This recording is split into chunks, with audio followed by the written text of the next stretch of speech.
Yeah, hey. Hey, so you know the Star Wars franchise, right? Uh-huh. Yeah, so you know how we established on the show that you and me are the biggest Star Wars fans on Earth, and that we know everything there is to know about Star Wars, right? Uh-huh. Yeah, Like, sure. like when it comes to Star Wars knowledge, I know everything about Star Wars, right? I know all the characters, all the story. You got Luke, you got Leia, you got Han Solo, Leonardo DiCaprio, right? Chewbacca, Uh-huh. right? All the Star Wars characters, right? By the way, it occurred to me the other day that Leonardo DiCaprio's name sounds like a Star Wars character's name for some reason. Does it though?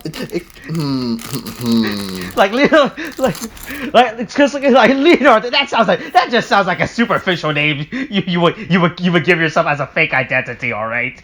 Yeah, that's fair. All right. So the zinger is not about Leonardo DiCaprio and the fact that he exists within the Star Wars fandom, right? Okay. Right, so here's the thing I recently learned about Star Wars movie due to the fact that I am such a big Star Wars expert. All right. Uh-huh. Hey, Star Wars movie made after the original Star Wars trilogy ruined the original Star Wars trilogy movie. All right. Uh-huh. Hey, so you know the movie Rogue One, right? Uh-huh. People are indecisive. I like Rogue One. It was a fun movie, right? Mm-hmm. We can all agree that the last I think it was like 5 minutes. Last 30 minutes. Last 30 minutes. The last 30 minutes, or particularly the scene where Darth Vader just shows up and kills everyone, right? Last 30 last 5 minutes, yeah. Yeah, that is like probably the best moment in Star Wars media, right? Yeah, pretty much. Yeah. Here's the problem about that scene. That scene ruined Star Wars Darth Vader's character for the Star Wars original trilogy, all right? How? Okay, because here's the thing. Because so we know, so Rogue One is a pseudo prequel, right? It takes place like 5 minutes before A New Hope, right? Yeah. Mm-hmm. Okay, so we go from Darth Vader being this badass in Rogue One to him being a little bitch for the rest of the franchise, right? How? What do you mean? Alright, so we see him just killing everyone, just stabbing people, right? And then next movie, he's like, "Oh, I gotta listen to the Emperor. I'm really sad. I can't do. I'm struggling against this old man who's been in the desert, right? I can't fight good all of a sudden, right?" What? Come on, but that's Obi-Wan though, and everybody loves Obi-Wan. Well, Obi-Wan's old as well. They were both old, alright? Uh-huh. Right? It's not as epic when you realize that, right? Like we had this great moment with Darth Vader just killing people, you know? Just killing the adultlings, right? The adult...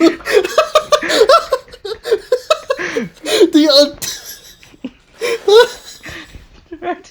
So that's the moment of Darth Vader just killing people, right? And then due to the fact that Rogue One takes place literally 5 minutes before the start of episode 4, right? Right? But all of a sudden, Darth Vader's character is really just it's just lame now, all right? We get like this super badass moment of Darth Vader in Rogue One, of him doing all this cool shit. To him, in like 5 minutes later, he's like, "Oh, my feet hurts. I want to go home. Did I leave the stove on?" Right? I don't know where you got this from at all, but I would very much disagree. I'm just saying, like it's a whole badass moment of with Darth Vader, and then we get lame Vader all of a sudden. No, I mean he chokes the guy. He literally chokes the guy, asking what his plans are. Choking a guy with the Force when 5 minutes ago we saw him literally just stab a guy He literally lifted the guy up by his neck and threw him against the wall after breaking it. Look at Mr. Necklifter over here. It would be cooler if you could stab someone with your stupid light sword. Okay, are you just saying stabbing is cooler to do in general? Is this your thing? Are you a stabby man? Is this what you are, Austin? Look, I'm just saying, light swords are better than magic powers, alright? You use light swords with magic powers. That's how it works in here. Yeah, but I would rather just have light sword in general, alright? Uh-huh. Okay, sure. I don't see how you can segue into this, but alright, well, I'm waiting for it. Oh, what? No, it's because the problem is right? Like we have this badass moment of Darth Vader doing badass, and then he tiptoes into this lame character in A New Hope. Uh-huh, and there we go. And there's a segue. Welcome to the spoiler cast to Tiptoes. Hey, William, so before we get started, am I supposed to feel offended by this movie? Should I be like a white person on Twitter being offended for other people? I mean, this movie? You can be if you want, man. Wait, this is the wrong movie I pulled. This is the other Gary Oldman movie we're going to talk about. Oh, hold on. Hold on. Oh, okay, there we go. Okay, Tiptoes. Okay, William. Hey, this movie is fucking wild as fuck. Okay. Yeah, it's so odd. Like I don't know, dude. This movie is just a bunch of what is going on in this because This movie's insane. God, it's just like first off, you have Gary Oldman in the role of a lifetime as Rolf. Okay. Who is okay? You know what? Before that, I'm gonna read you the short ass plot synopsis that is provided to us by the Wikipedia. Okay, Yep. So, oh god, there's a director's cut.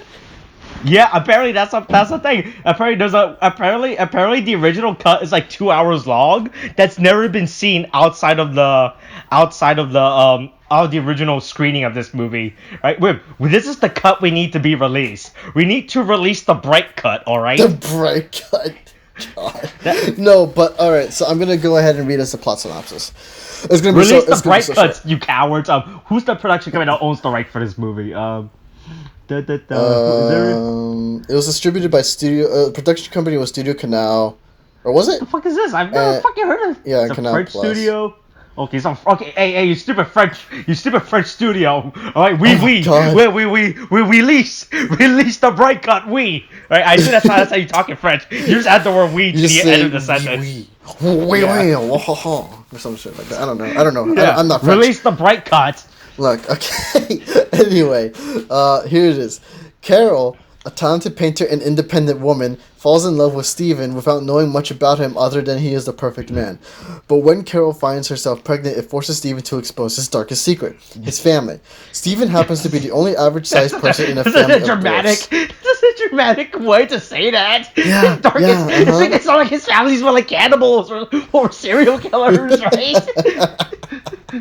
Yeah, I know. It's not even that bad. But they're treating it like it's the worst thing. Okay, never mind. I think this is just taken from the backs of a DVD cover because no one has gone through the effort of writing a real plot synopsis for this movie.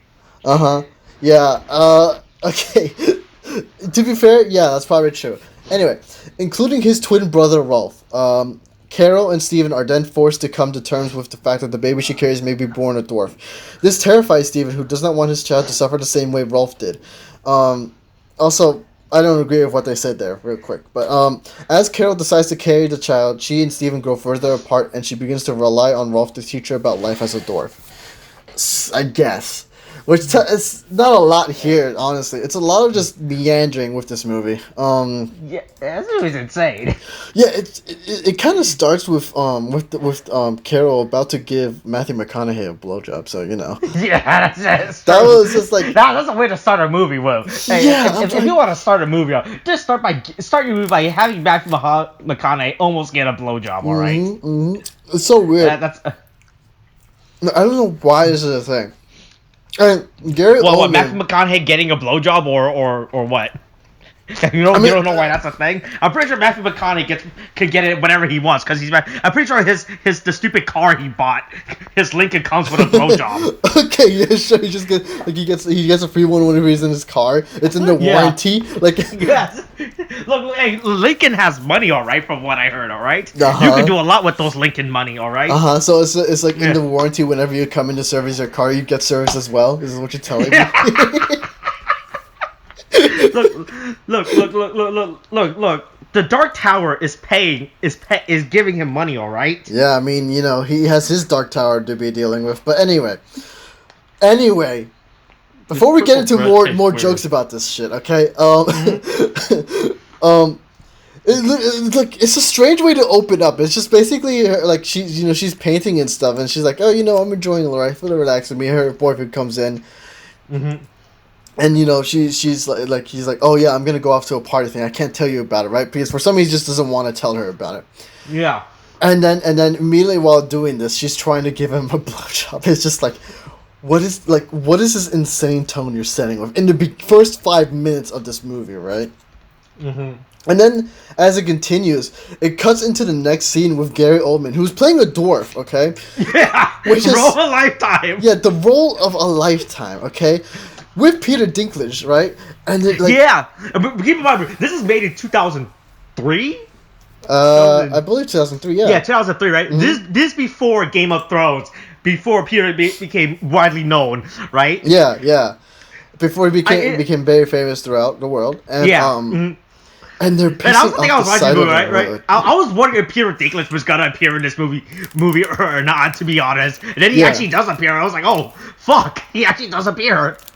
Yeah, and then it's just like they're pissing off the side of the road, and then you get like this whole thing where like the bus comes in and it drops off like what's her name?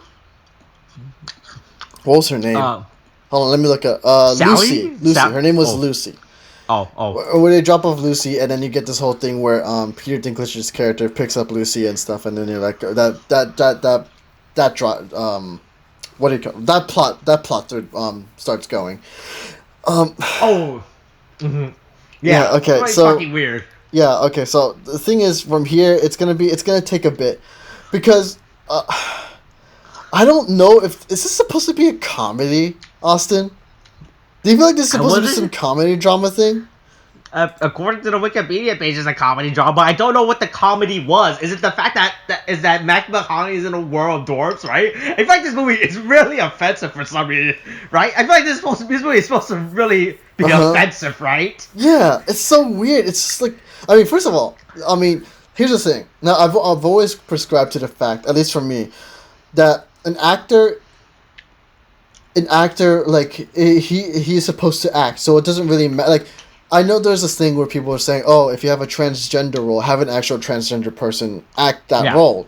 But in terms of like, and then people say, oh, you hired a straight white man to play a transgender. I'm like, that's not. That's why I'm mad at the MCU. They did not get an actual robot to play Jarvis. All right. Yeah. That's why I do not like MCU movies. All right. Yeah, but that's the thing. It's just like an actor's supposed to act within that role. They put themselves into the character. And I'm like, if you want to put a transgender person into the role, it's fine. Some would say they want these actors to take their face off. Okay. God, we're not even on a face-off spoiler cast. God damn it.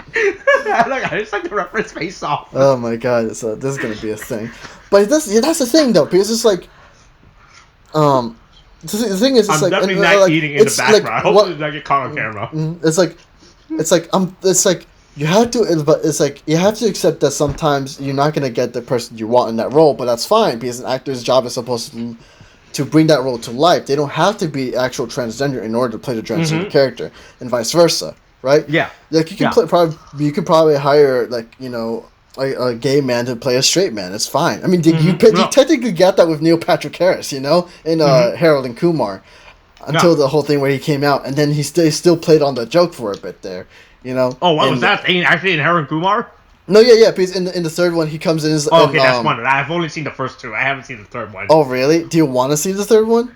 Well, that was the Christmas one, right? That was during the whole 3D phase that American cinema went through, right? I think so, right? Yeah, that was a weird phase. I hate Avatar because of that reason. That was like the worst. In terms of cinema trend, that was probably like one of the worst cinema trends we ever went through, alright? Where everything had to be 3D, right? That was such a god-awful time in American history. Yeah. But, like, I can tell you the quick joke that they did, the bit. It's like a short one. Do you care if I do or not? No, I don't care. That movie's like 12 years old by this point. Because it's literally like he's about to have sex with like a woman, and then the woman's, and then I'm paraphrasing it, so I don't remember it exactly, but I believe it went like this. It's like, oh, I thought you were gay, right? And then, you know, like Neil Patrick Harris is like down on his knees and says like, yeah, I'm gay for that pussy. I'm like, okay. So it's pretty funny, but you know, Neil Patrick Harris is funny, right? So they still play on that, and it's just like he plays a straight man. It's whatever, man. It's just an actor doing his job, right? My thing here though is like Gary Oldman feels unnecessary, you know? Yeah. Like you could have put like Peter Dinklage into Gary Oldman's role, and that would have worked a lot better. I feel. Honestly... Do you think Gary Oldman owed someone money that he had to take this role, right? I mean, I think he just wanted to pay for a house or something. Who knows, man? Because I remember that one like everyone knows about it by now because of the what do you call it? What was the name? Was it Patrick Stewart? It was somebody. I think it was Patrick Stewart. Adam Sandler? No, it was it's definitely one of the old actors. I think it was either Michael Caine. I think it was Michael Caine actually. Wait, you're talking about Robert De Niro? No, Michael Caine. I think it was Michael Caine. Oh, okay. I don't know. where he said basically like he started in a very bad movie and he's never watched he never watched the movie, but he says but it's like but he knows like but he had the money from the house and he bought the house with that money. It's like it's a quote thing. Hold on. I mean, it's like he was in that movie. A lot of actors does that. Like how Adam Sandler only does movies so you can take him and his friends on vacation, shit like that, basically. Yeah, I know what you mean. Yeah. So it's like that's the thing. So I would expect this is like, this is a similar situation, right? Mm-hmm. Yeah. And so that's the only thing I can explain because Gary Oldman's actually pretty good. Like a lot of these actors in this movie are very good, but they're in this movie and it exists, man. Yeah. I don't know. I don't know if maybe it's just because this is just a what do you call it? Maybe it's just because we got the what's the word I'm looking for? Maybe it's because we don't have the bright cut, okay? Maybe we just need the bright cut and it'll be a better movie. Apparently like the bright cut's like 2 hours long. Yeah. Right, this is a what is it? This is a 90-minute movie, all right? That's standard. That's standard of a fucking movie, right? But apparently the Bright's like a 2-hour-long movie or some shit apparently, and that's insane, right? Like what could the Bright cut have at this point? Did we have the whole blowjob scene? Is that what's happening in the Bright cut, right? Yeah, I mean, who knows, man? At this point, maybe we just get full on NC-17 scenes, you know? Who knows? Jesus Christ! I mean, it kind of gets there with this movie, you know that with Sally. For a second, I actually thought Peter Dinklage was gonna shoot a guy in the dick at a point in the movie. Yeah, you know, it felt like that too. But it's just like, now I know I have like I said that thing about Gary Oldman. The thing is, I'm like. I still feel Peter Dinklage would have been the better casting for that role. Yeah, but Gary Oldman's fine. You know, he's never a bad actor, even if he's not putting all of his self into it. He still does this well. You know, but it's just kind of obvious. Gary Oldman was only 62. Jesus fuck, I was older for some reason. Oh, is he 62? Good God, he's only 62 apparently. I thought he was like in the 70s or something. He's 62 right now, so when this movie was filmed, that's 18 years ago, he was 44 when he made this movie. Holy shit. Okay. Yeah, but I mean... His films has grossed over 11 billion worldwide, making him one of the highest grossing actors. Okay, I hope Tiptoes is included in that total gross. How much do you think Tiptoe has contributed to Gary Oldman's gross, alright? Who knows, man? They don't even say anything about it. They don't say anything about the return on this movie. Jesus Christ. Yeah, it doesn't say anything at all about like how much money it made. Maybe I can search it up real quick. Tiptoes box office. His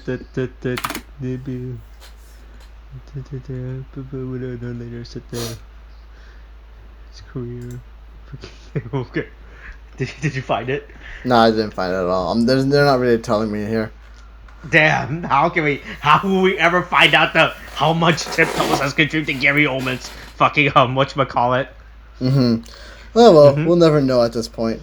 But so there are some obvious problems with this movie because it's just like, okay, a big thing I will say right now. Peter Dinklage's character, Maurice, I believe, right? Yeah, Maurice. He's an insane Marxist character at this point, right? He doesn't really... any role fucking amazing. Yeah. I mean, he's fun to watch because Peter Dinklage actually plays it really well.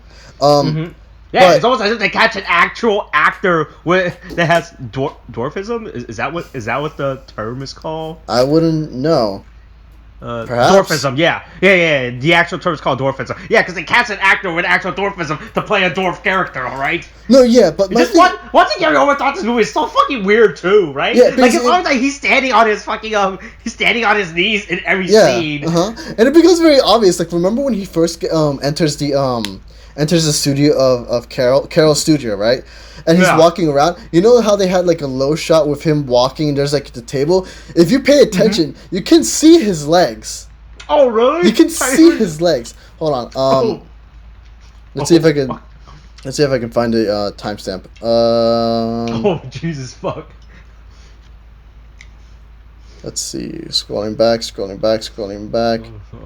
I'm just scrolling throughout the movie. I'm just scrolling. Around 25:47. Oh, 25. Okay, 20. Oh, okay. Do. Oh. Oh, fuck. Where is it? I don't see it. Okay, so here he's at the table. I see the table. He's walking past the table. You can see his legs. Like, Admiral will attempt to hide it, but you can see it. I'm like, wow, okay then. You know? But it's just like, anyway. And they're trying to hide the fact that he's not walking on his knees by having his character walk around with a crane. I mean, with a crane. Like, so I don't know much about dwarfism, right? So I don't know if actual people with dwarf actually walk around with cranes or not, right? But here's the problem with that. I don't see any other dwarf character in this movie walk around with a crane. All right, it's really fucking weird. I don't know, man. It's a little hard to say on that shit. Right, so we're just fucking watching. Yeah, but back on Maurice's character. Now, excuse me, I'm eating something right now. Oh yeah, so am I. So the thing is, from what I see of his character, Maurice is an insane Marxist who happens to go, who happens to get together with Lucy, who is a very from what I'm seeing, alternative medicine kind of girl. Where like she believes in crystals and stones and stuff like that, auras and shit like that. Do you know if us to defeat the coronavirus is with crystals, alright? Yeah, exactly. The crystals will save us all, Austin. But and they fall in love or whatever. But then apparently at the end of the movie they kind of broke up. They kind of fight and stuff. But I'm like, their whole storyline felt unnecessary because it added nothing to the film. You know, it just added some unneeded drama, and I felt like they were used as an attempt for humor. But I'm like, none of it's funny. Like they have this whole thing where Lucy, like when they're in the hotel room or motel, I mean, right? Yeah. And they're being and the housekeeper is like, housekeeping is like, no, just go away. It's like, but it's 3:00. I need to clean it. I want to leave, right? And I can understand that, right? But they're like, no, go away. And then, they're getting up and stuff. And then the manager comes in and is like, hey, get the fuck out of here. I'll call the cops, right? Yeah. And then, like, what happens next is the most audacious and, like, what the fuck, right? Because it's like, Peter Dinklage, like, Maurice, okay? Grabs a gun from under his pillow, right? Yeah. And then goes to the side of to the window, and he has his gun ready, but then Lucy just gets up, right? And then opens the door, rushes out, and starts beating the manager in the face with her shoes. I think they were with heels too. I'm like, yeah, what the fuck? And then Maurice is like, he has the gun cocked and everything. He looks out and he sees that he's she's beating him up and stuff, and then I guess she runs back and says, okay, let's get out of here, let's go. And then okay, all right then. And this is like a moment where Maurice is like, oh man, I'm in love with this girl. And then no, what are you, why? No, this is not at all okay. What is this? It's so bad. I'm amazed that as they ran out the hotel, they just didn't start stealing stuff from the hotel as they ran out, right? Like oh yeah, these sheets, mine, I don't care. The Bible that every motel is legally obligated to come with, that's mine too. I'm taking that. Okay, right? Real quick, is that an actual thing? What? That they're legally obligated to keep a Bible? No, I don't know. Probably. Look, man. I just know that for some reason every hotel just has a Bible in it for some reason. Don't know why. Where's the Declaration of Independence in their motels, hotels? Hey, next time I'm gonna go to a hotel, I'm gonna ask them, hey, print out the Declaration of Independence and put it in the nightstand. I like to have a light read before I go to sleep. Oh my god, man. So real quick, something I read about this movie from a production standpoint. So you know the scene where Kate Beckinsale character talks to Matthew McConaughey, and she's wearing that stupid hat, right? And you're thinking, that's a pretty stupid nightcap she's wearing, right? I heard she put that in her contract when she was filming this movie. I have to wear my stupid hat. Wait, really? Yeah, apparently that was an actual thing I found about when I was reading behind the scenes about the production. And bro, she literally put in her contract. Yeah, there has to be a scene where I wear my hat, and it can't be like for 3 seconds. I want a full-on scene where I wear my stupid hat. Okay, so just to be clear, we're talking about the one where she confronts Matthew McConaughey out in the field when he's training the other recruits, right? Yeah, that hat she's wearing. She is literally in her. She apparently in her contract when she was agreeing to this movie, right? She's like, I'm not sure if I can agree to make this movie, right? Unless I get to wear my hat in the movie. Oh my god. Why? I don't know. This I've never seen this hat before. Like, I'm not sure if this is like one of those weird statement hats that people wear, right? You know, like a hat you wear for like to support a group or protest or something, like a political hat, stuff like that, right? I've never seen this hat before in my life, right? I don't know if this has any political activism, etc. type of background to it. It's just like, this hat is just so fucking stupid. And it's literally a nightcap. You wear this shit before you go to sleep at your hotel reading the Declaration of Independence. Yeah, I mean, that's such a strange thing. Maybe she's advocating for sleep, man. Maybe better sleep for better actors. I don't know, man. Oh, is that why? Look, it's just so fucking weird. I don't know, man. You tell me that, I'm like, well, I guess that's the reason. I don't know. Oh my god. Also, Matthew McConaughey character, not that interesting as cool as he makes himself sound to be, alright? Yeah. When he said he was a firefighter, I thought, okay, he's cool, that's cool. He's not in the field training, but he's just a training instructor, alright? Yeah, he just trains people. Oh, yeah. Oh, okay. I was like, okay, I thought we'd get some cool shot of Matthew McConaughey in a firefighter's uniform fighting fires. Yeah. Oh my god. Hey, he should put that in his next movie. A movie where Matthew McConaughey just fights fires, alright? Okay. Also, you know what's also weird? Oh my god. Anyway, Maurice's character. Before we get off on more tangents. Okay. Back to Maurice's character. Literally, Maurice's character doesn't add anything to plot other than needless drama and like conflict, right? Like, there are times where where Peter Dinklage's character goes off on Rolf's uncle, and on about like he's like, oh yeah, it's like, oh yeah, you know, you're so bourgeois. Party? Was that at the party? Yeah, scene, at the right? party. The party scene. Oh, yeah. I remember, she was insane. Yeah, and it's just like it's like oh, you know, it's like you're part of the bourgeois. It's like you make us little people sound so cute and cuddly, you know, that kind of thing. Yeah. I don't know. Also, real quick about that part. So I'm not trying to be offensive when I say this, right? Right. I'm not trying to be mean or rude when I say this, but like, do little people only know other little people, right? I mean, I would assume possibly, if only because for a sense of community. I would assume that. Yeah, that's right. So I was like, there's just a lot of people, which is fine, you know. It was just fine. I was like, man, there's just a lot of actors background. I was like, wow, man, this is pretty big. There's a lot of people here, right? I was like, oh yeah.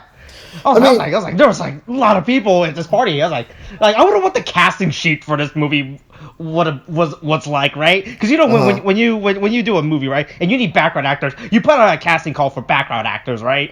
You know, right? Yeah. Can you imagine the production behind the scene where it was like, oh yeah, we need to find a bunch of people with orphanism to appear in the background, you know, right?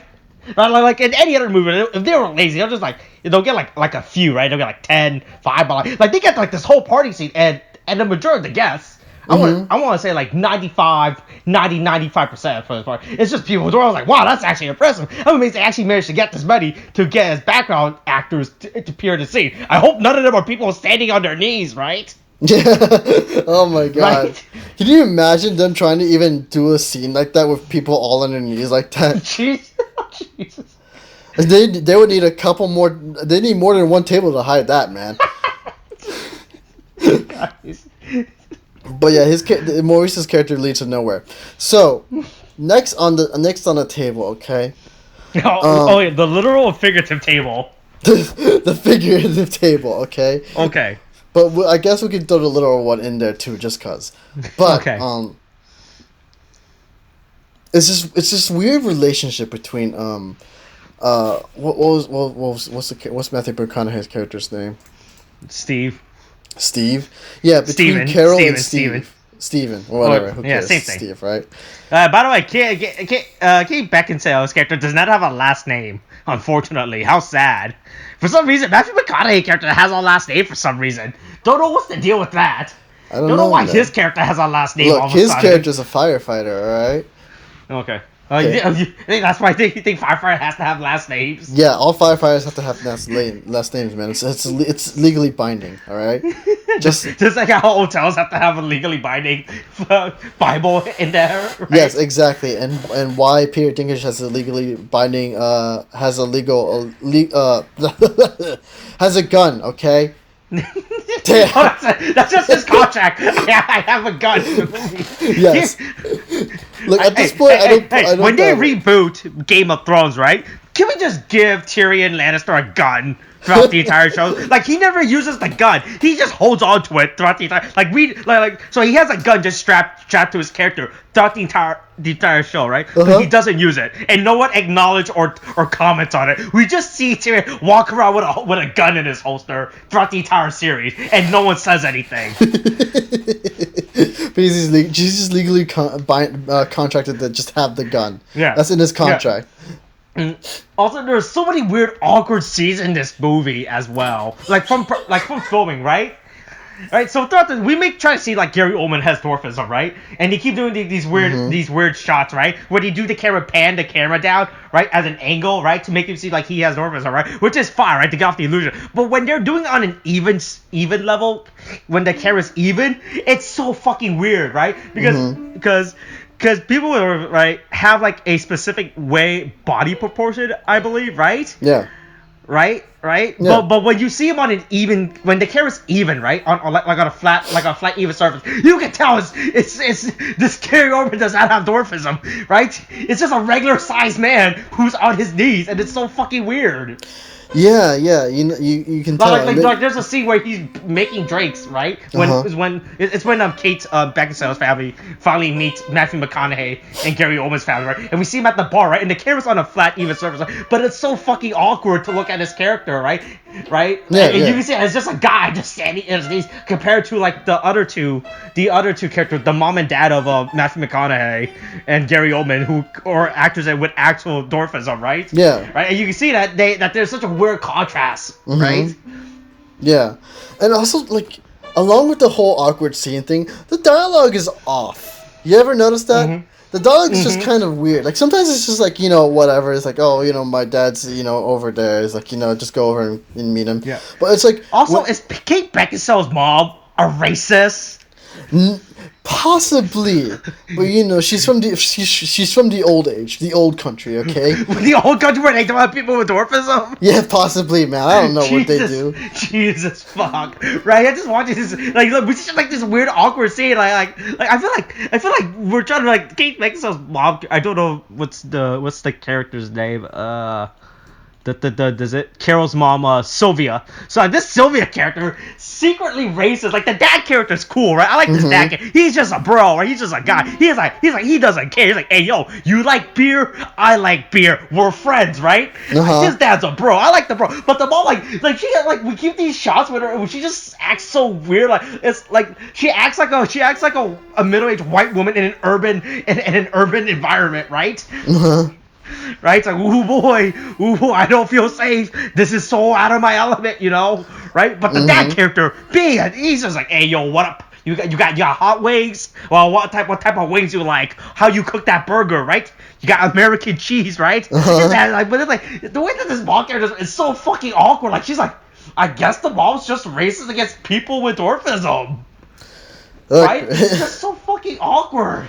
Yeah, I know, but I mean, it's just like at least with her character, there was kind of a point to it until there wasn't a point, Because it's like at the end of it, they kind of tease this thing where it's like, okay, well, I have to say something, and she tells her husband to say the thing, right? But then it turns out to be a whole different thing. Where it's like, oh yeah, we wanted it to be a Jewish wedding. It's like, yeah, sure, that's fine, but they play it off as a kind of joke, but it had that kind of tension, right? And I'm like. I'm like, this is like I'm like, what's the point of teasing it if you don't have like the actual thing happen, right? Yeah, it's just like that's such like a weird build up to tease that the mom's racist. Yeah.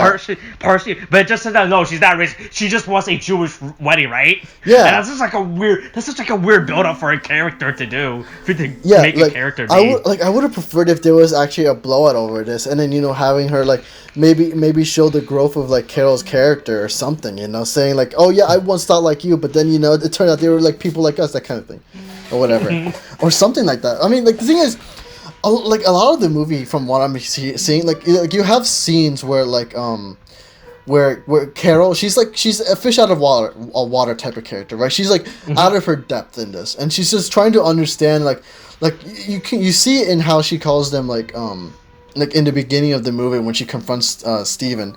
She's all like, oh, they're midgets. I don't care what if you say they're dwarves, right? But then it's like. But then it's like she goes with Rolf, and then she goes over to Rolf's uncle's house, right? And she's trying to understand. She meets them, and she learns that they're people just like her, that kind of thing. And she's like, they're little people now to her, right? And so it's the kind of character growth, right? But like in those scenes where she's like learning something, right? Or I guess learning, right? Sometimes it's handled awkwardly, like there's like this whole thing where what was the conversation? I'm trying to remember what was one of the conversations where she's kind of like a lot of the dialogue is just handled very awkwardly, and like with Carol. Carol's talking to Steven when they're in bed, and she's like, oh, well, she's asking, it's like if like Steven's, oh, if she's ever been with been with a dwarf in a very certain way, right?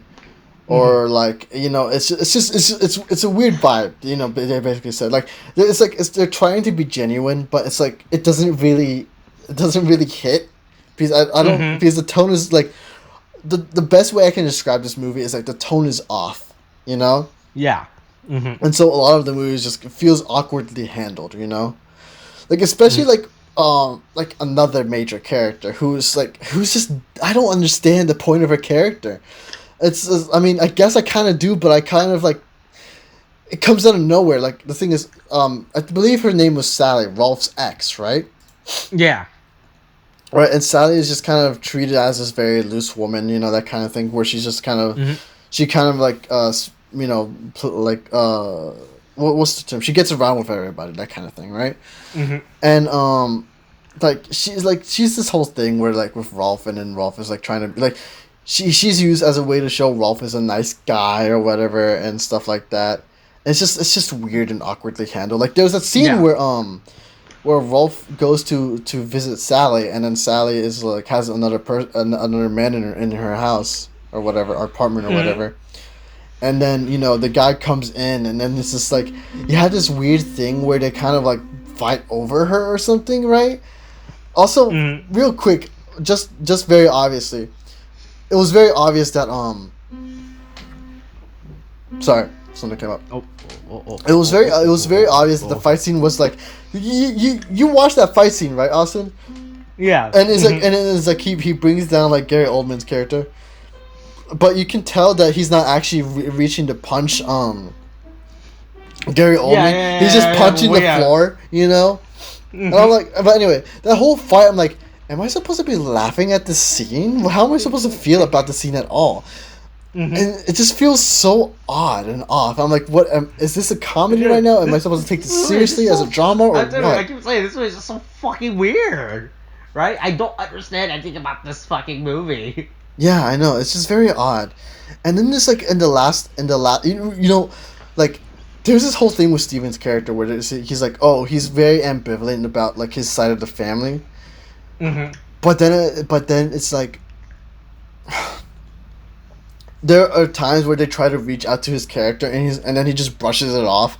And so when he's like, oh, why do you feel like this way about your family? Is it because of this? Is it because of this? Like, no, it's not because of that. No, it's not because of that, right? And then it's just like he just acts like a jerk all the time. Yeah. I'm like, guy, like this is your Like, he really fiance. doesn't like the fact that his family has dwarfism, right? Like, I would understand if his family's like a serial killer family, or like they're cannibals, alright? Yeah. I was like, so, like, yeah, you probably want to see your family, or something like that. But like, as far as these families are just normal people, right? Which is why I think this movie is trying to say to us that people are normal people, right? Which is fine, you know. Like, I just don't like the way this character is just like all of his like. Did you just grow up resenting dwarfism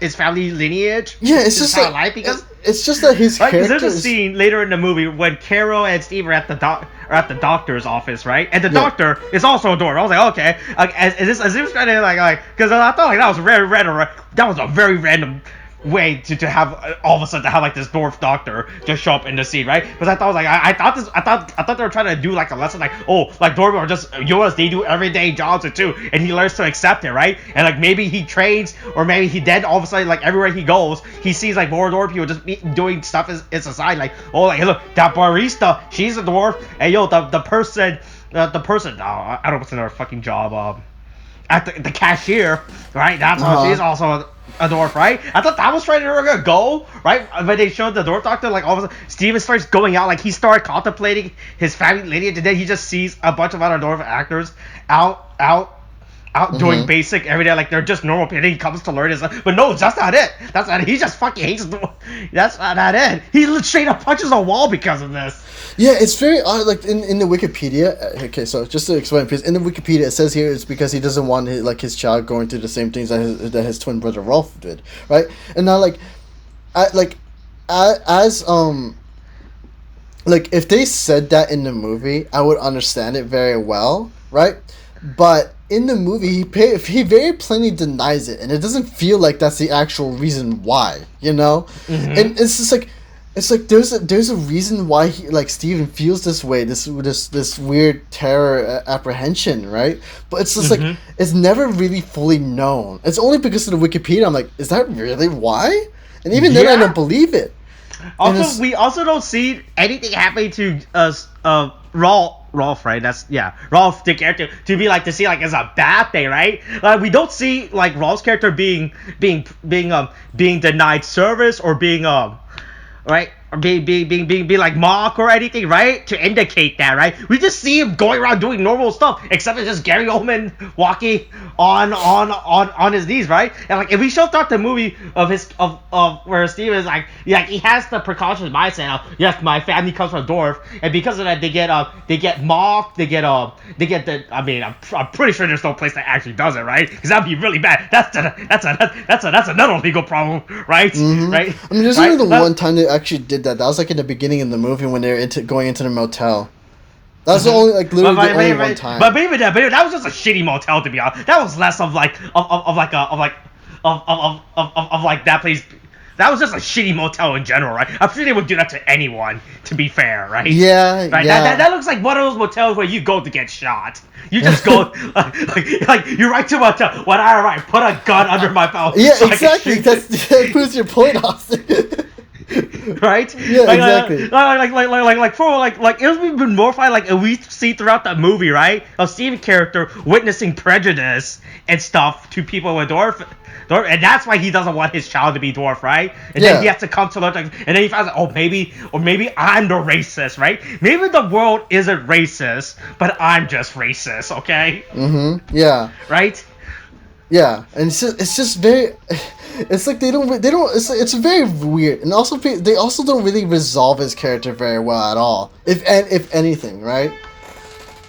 This all just comes up, builds up all of us. Like, he's been living. I don't know how old Steven and Gary Oldman character are, but I would assume they're probably like their 30 to 40s, right? Yeah. And then all of a sudden, now he's like, he goes through this crisis, right, about dwarfism within his family, right? Right. It's not like there's like any establishment you see like where like we have like Carol and Rolf talks, right? And Rolf gives it like some background about their relationship as they were kids, you know, nothing like that, right? I mean, right. They only really go over the relationship between like Steven and like Rolf in a sentence or two, you know? Yeah, but like, there's nothing big to all of a sudden to realize that Steven just hates dwarfism. Yeah, right? It's just like he's lived with these, like he's lived with like dwarves all his life. So I'm like, yeah. Like the worst part is the way that the Wikipedia says to suffer the same way as Rolf did, which is what? Like if we ignored the scene when they were at the stab motel, right? Nothing bad happens to Gary Oldman's character. No, I mean, the thing is, here's the thing. Just to correct you on this, because the thing is, they do talk about what Rolf's character went through, or Gary Oldman's character. I might have missed that. Bad. Yeah, the thing is, it's when they were like, this like after the party, they're kind of talking. You know, Rolf is crashing on the couch and stuff, and they're talking, and they're basically, you know, she's asking Steven all these questions like about their childhood, and then in Matthew McConaughey's character, he does get into it where he's like, well, but it's not too much. He's like, oh, you know, I watched him grow up, but you know, he lived, you know, he lived like any normal person and stuff, but he did say that they were like their time, like they did have to get him medicine and stuff, that kind of stuff. So it was that's a quick thing, but it's like a sentence, and then we pass over it. It's not like they focused on it and made it a big issue, and then revealed that's why I don't want this kid, because like I don't want this kid to go through what my brother had to go through. He never says that, you know, at all. You know? Okay. But he does explain that Rolf did have troubles medically, you know, that he had to get medicine for when he was growing up and stuff. And then they have this weird third act, okay? So, like, there's this thing where Carol, like, and Rolf, like, they make them be a thing by the end of the movie. And if it's out of left field, right, Austin? Yeah. Yeah, because it's just, like, they had this very weird moment to indicate it, where it's, like, right after her wedding, and then she goes to thank Rolf for helping her understand, and, you know, his side of the family and stuff, right? When you know Steven wouldn't, and then she kind of like, oh my god, it weirds me out every time she did it, because it felt out of place. I'm like, she kisses him straight up on the lips, right? I'm like, Carol, you just got married. You're gonna go up to Rolf and then straight up kiss him on the lips. I mean, like, I know, like apparently family does that, but I'm like, you don't do that, especially on your wedding day, you know? Yeah. I would like if it was like are we supposed to assume about the end of it that Matthew McConaughey is the villain of the movie all of a sudden? Were we not supposed to be rooting for him? Yeah, and it's like, I thought it was going to be a greater understanding between these two characters or something, but instead it just apparently pushes them apart. I'm like, no, how? Yeah, right, that's how it works. It's really fucking weird. This movie just takes another random turn. Like, this movie just is already strange by itself, right? Because of everything about it. Like, this movie is so fun. Hey, maybe we're missing. Maybe this is why we need the bright cut, alright? Release the bright cut, okay? Oh my god. And then they have this whole thing where it's just like Matthew McConaughey's character kind of comes up, and he's just angry all the time and stuff. He doesn't even bother going to therapy or whatever. He doesn't even bother like contributing to like the relationship at all. Like they say, like in the Wikipedia, they say he's the perfect man, but there's nothing to indicate that at all. I did not get a sense of that anywhere. Yeah, Perry McConaughey is just secretly racist, apparently. Yeah, it's just so odd. I'm like there's some character growth in Carol, but like Carol's character growth comes out of nowhere. Because like there's like a scene, and then she quickly accepts it. There's no time where she kind of like struggles with it, you know, or like anything like that. She just kind of accepts it, which I guess is fine. But I'm like, this movie is in a weird state of just in the middle. Like there's no real character growth, but things happen, and so like even though things happen, it doesn't feel like these characters are growing in any way at all. They just feel neutral. Especially like by the end of it, where like apparently like Rolf and Carol, like apparently they're close enough now that they end up being in a relationship in the end. But it's like there's nothing to convince me that these two were gonna be together until you just said they're going to be together by the end of the film.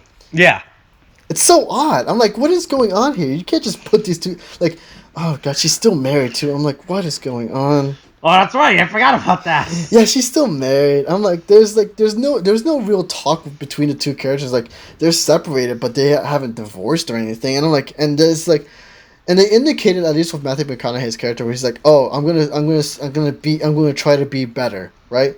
And I'm Yeah. like, and he Yeah. says that, but then it's just, He's just gonna go train more firefighters, so it's fine, all right. He's gonna go back to he's gonna do more firefighting school, okay? yeah, just like the firefighters, he's gonna toss his problems into the fire. Anyway, and so it's just like it's so odd. I'm like the resolution of these characters just comes out of nowhere. And I'm like, okay, I guess, sure, whatever, man. At this point, I'm just here for the end of the ride. And then it also ends weirdly too. Like you felt that, right? Just like it felt like it ended in the middle of things, where it just doesn't feel appropriate to end at all. You know? Yeah.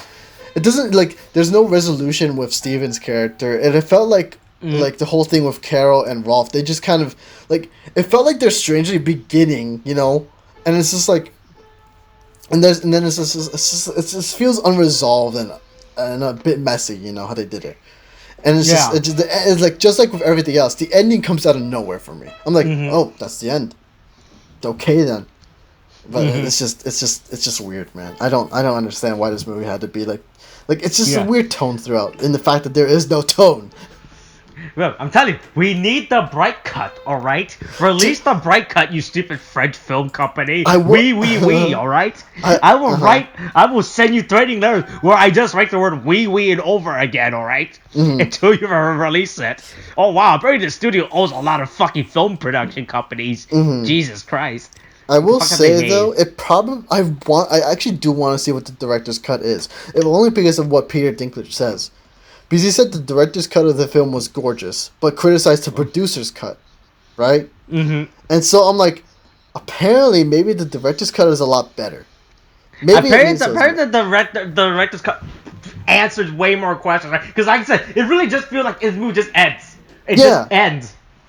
It's such an odd ending, and it's like they have some nice scenes, I guess, and when Carol was trying to understand, but it's just like it feels like the thing is, a lot of this movie feels unfinished. Like there are holes in this movie, you know, and it's like it's just, I don't know. I can't say, it's just like, it's a very odd toneless movie that just meanders, and like the characters just stay the same throughout. Like I never got a sense of change at all with these characters. Except for maybe even then, except for maybe Steven's character, where like his anger comes out of nowhere for me, right? Because at most he's ambivalent, but then he becomes angry, and it's just like, I guess so, man. I mean, whatever. That's your character now. You go from ambivalent to angry to ambivalent again. That's it. I'm like, whatever. It's just an odd movie. Yeah, it really is, Joe. That's all I really have to. This is just so fucking strange. Yeah. But well, I guess that's Tiptoes. All right, yep, that's it. Next time you go to a hotel, tell them, write them a letter. Hey, when I check it, please include a DVD of the movie Tiptoes for me to watch, okay? Please include the director's cut for Tiptoes. Jesus, hey, there we go. That's it.